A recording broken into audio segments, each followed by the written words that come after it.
Hello, friend. Robert Bevan here, author of the Caverns and Creatures series of comedy, fantasy novels, and short stories.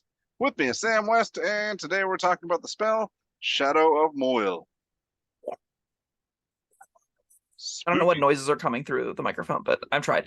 This is a 4th level spell from Xenon's Guide to Everything, and I'm going to start with the text that I normally gloss over. This doesn't have at higher level text. This doesn't have any, you can cast this with a 5th level spell slot, which is important because this is a warlock only. And when you are a warlock, you pack magic, and that means you're going to eventually get 5th level spell slots. So that's a bummer. Anyway, concentration 1 minute, verbal somatic material components. It requires an undead eyeball encased in a gem worth at least 150 gold pieces. Metal.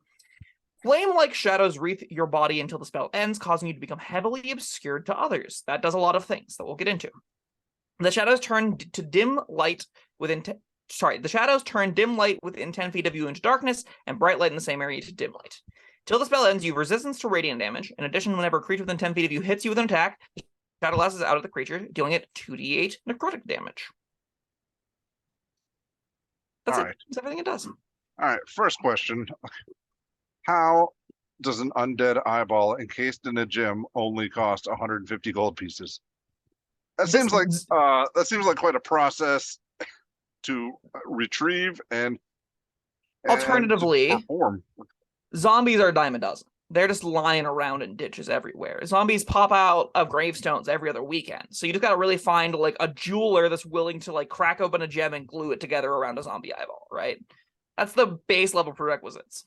All right, but does this have to be a functioning zombie? Because if you kill it, it's just a dead body.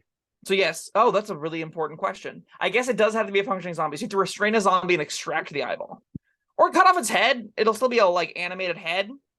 And then you pluck out the eyeball. That would work, right? Yeah, I guess. Conceivably.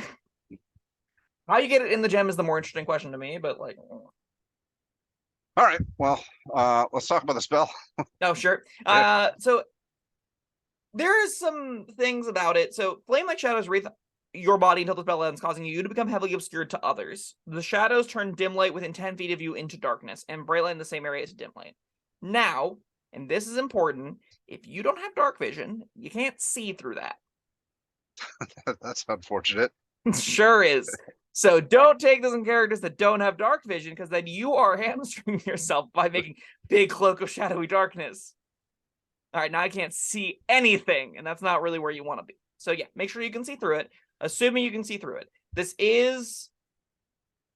I don't believe this constitutes magical darkness in such a way that you can't see through it with dark vision. I believe you can see through this with regular dark vision. Now, I could be wrong about that. The rules around this aren't great. Let's assume you can. If you can't... Yeah, just a darkness. Yeah, but it's made by magic, so... Yeah. So yeah, if you do need to have magical darkness to see through this, it also has the prerequisite of having Devil Sight, which lets you see through magical darkness. Great, covered all that. So whether it works that way or not, assuming you can see through it, it gives basically things within 10 feet of you heavily obscured and 20 feet of you lightly obscured, because it's darkness and dim light, right? So heavily obscured areas give things that cannot see through the heavy obscurity, the blinded condition, in contrast to you. So a blinded creature fails any ability checks that require sight that are relative to you, and have attack rolls made a disadvantage against things they can't see. So things that they can't see outside of the heavy obscurity, they have disadvantage on those attack rolls. So if they're shooting you from a distance and you're in the heavily obscured area, they have disadvantage on the attack roll regardless if they know where you are or not. Additionally, you have advantage attack rolls on things... They definitely know where you are, because even if you're conceivably, yes. You're emanating the shadows. You are the center of this giant blob of darkness. Yes. Yes. This is not... I'm just saying it's this isn't the invisibility argument. Not invisibility, yes. Yeah.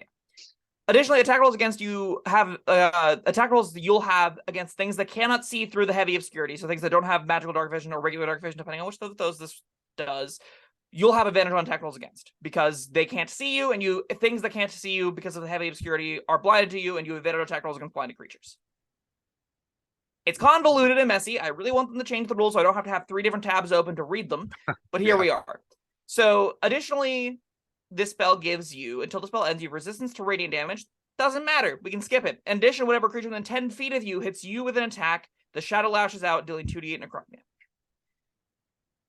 I think this is non-text. I don't think this is particularly relevant, and the reason I think it's particularly relevant is because I don't think that's the reason you're using Shadow of Moil. I think Shadow of Moil is darkness baked into itself that sticks on you for a minute, and in that window, I think it's quite bad, because I think darkness is cheaper, and you could just have that as a second level spell slot instead of this 4-minute with Shadow of Moil that is always fixed to you.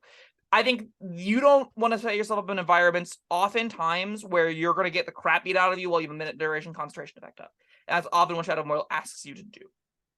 Now, Yeah, I don't love the fact that you have to be close for this to be effective at dishing out damage, and it's a concentration spell.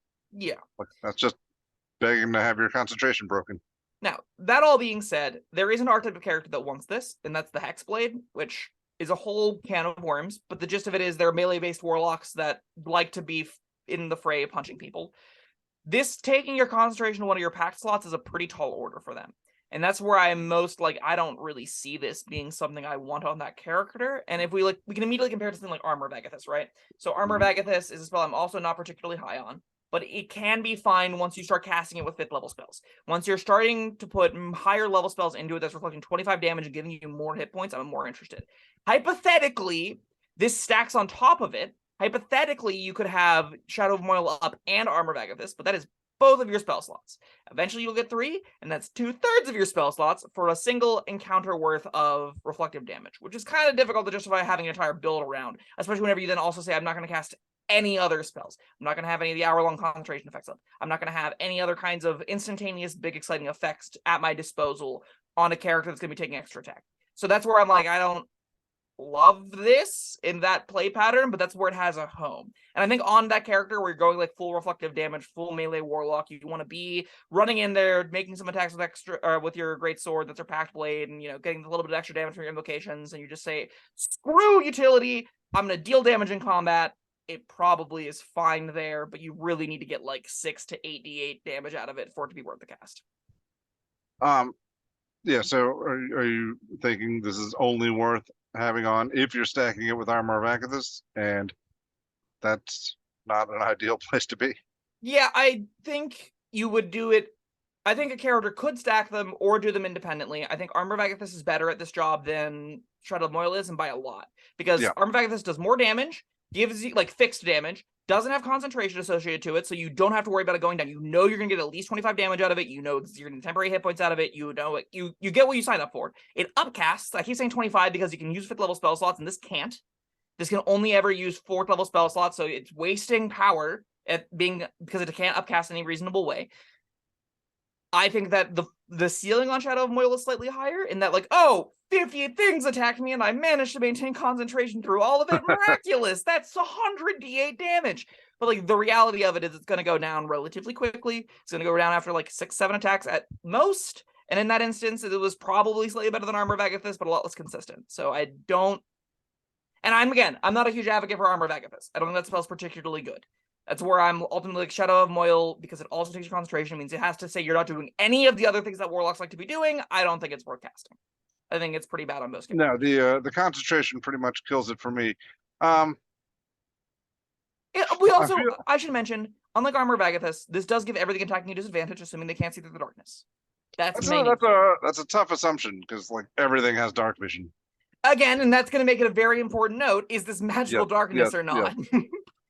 And if it is magical darkness, that then just says, okay, this is limited to an incredibly niche build where you are a Hex Blade that is doing extra attack things that has taken the Devil's Sight invocation. You have to have all of those check marks landed before you can consider taking Shadow of Moil. And I still think it's pretty much a side grade to Armor of Agathys. And that's like, because you could just cast Darkness on yourself and Armor of Agathys, and that's functionally what Shadow of Moil is giving you, minus a little bit of damage. I don't think that's that useful. No, I don't either. But normally with a spell like this, I'd be trying to lean towards the damage dealing aspect, but that runs counter to the concentration part. So I'm trying to think fun ways to use the darkness aspect, and just like you said, darkness. There's darkness. Yeah. So yeah, not a fan of this one. I think it's a splashy and looks interesting. It's very reminiscent of people that like the build of why are you hitting yourself? Like, I deal damage when I take damage, and I think it will do a decent enough job solving or giving that fantasy to the melee range characters that like it won't be ever amazing, but again, as long as you can get like 6 to 8 DA damage out of it, it's still probably not worth a 4th level slot, but it'll be fine. So on those characters, go for it. The action cast time is really brutal. Like you don't want to have to use this ever in combat. You really want to have a prep round to use it. So it's got a lot working against it, but if you really love this aesthetic, you might be able to make it happen. And again, make sure you know if it constitutes magical darkness or not. I'll Google it real fast. I do like this aesthetic, but yeah, it asks me to work too hard for this to be worth my effort. Yeah, agreed. According to Reddit, which is loading right now, the dim light and darkness produced at the radius should be able to be seen through via dark vision. It doesn't say it counters that like darkness does. So this is worse as far as the defensive feature goes, because like you said, a lot of monsters have dark vision. Bummer. If Reddit is, assuming Reddit's correct, yeah, I would say Reddit has about as good a record as I do. So, all right, you got a rating for this one? I think it's a 2. I think there are builds that can do something reasonable with it. It's never going to be particularly powerful, but it definitely will fulfill the fantasy you're asking of it to, so I can't really give it a 1. If you want to play I take a bunch of damage, deal a bunch back, this is an element of that will do it fairly consistent. A couple of times, maybe. A couple of times, yeah. You definitely, I think you won't have better ways to do the reflective damage thing, I don't think, outside of Armor of Agathys, but if you're doing the whole character, you want both, so... Yeah, that sounds about right. I feel overly generous giving it a 2, but it's not quite a 1.